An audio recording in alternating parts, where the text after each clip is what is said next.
Like many, Andy is celebrating overcoming the challenges of life and looking forward to this season at the Motorplex. She has a new engine program to go in this beautiful Super Sedan car.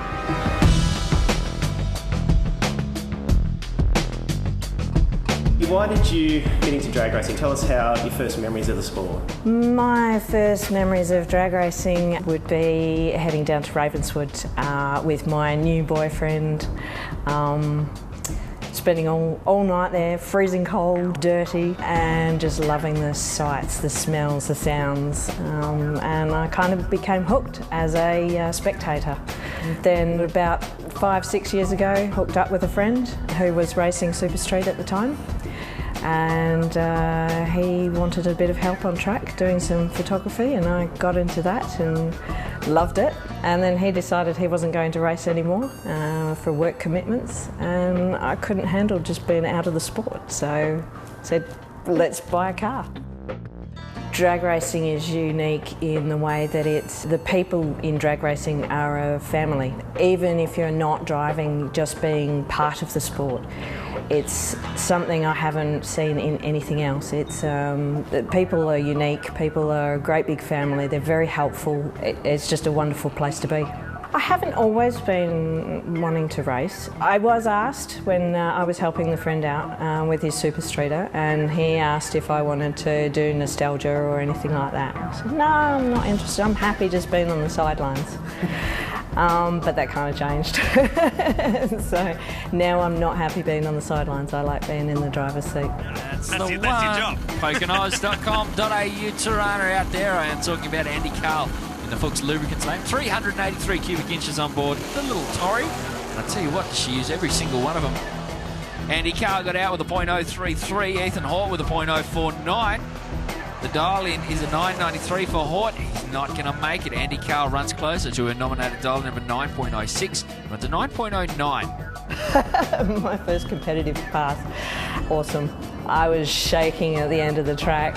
The actual race itself, I was so busy trying to remember what to do that I didn't really notice what was going on. I was just too busy concentrating, I have to do this and now I have to do that, and it's all those things going through your mind. But once I got out of the car at the end of the track, I just went, wow, I just did it. It was awesome. Favourite racing moment? Probably when I first cracked the 8th. And I knew something was different, but I didn't realise what I'd done. Because you don't know what speed you've done, what time you've done when you get to the end of the track, but you can feel there's something different. And I saw Gonzo and Michael and the rest of the team coming down the track on the ute, going woo woo woo woo woo. I knew, and and they said, how did that feel? And I said, that felt awesome. And they said, you just made it into the 8s. Andy Kahle in the Poconoz.com.au Tirana. 906 is the dial-in. Kevin Stipkovich with a 10-10 on the window. And I tell you what, that Pokin Tirana really hooks up. 082 is the reaction time.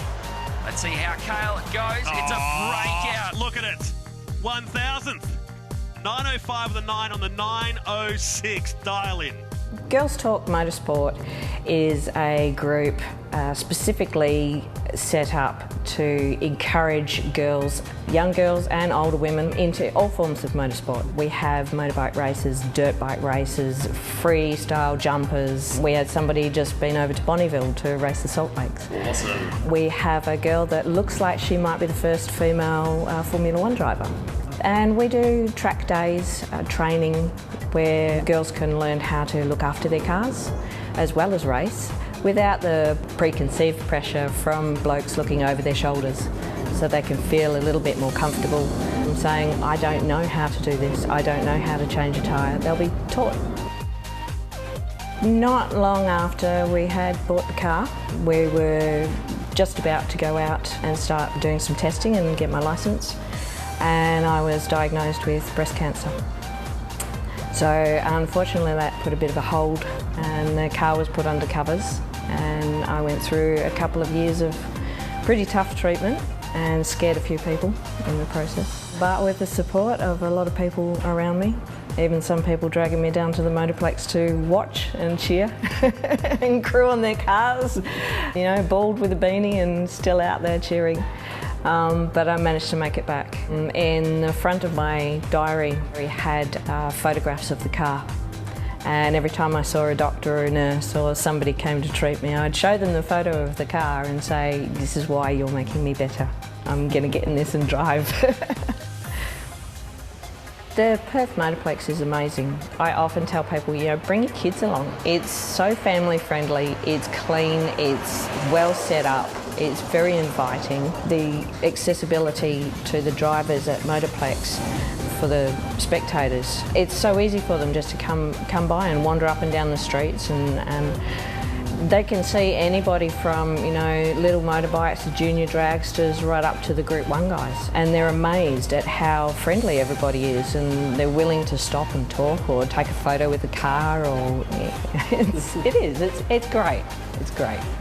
Hi, I'm Andy Kahle and I drive the green Tirana in Super Sedan, also known as the Pokemobile.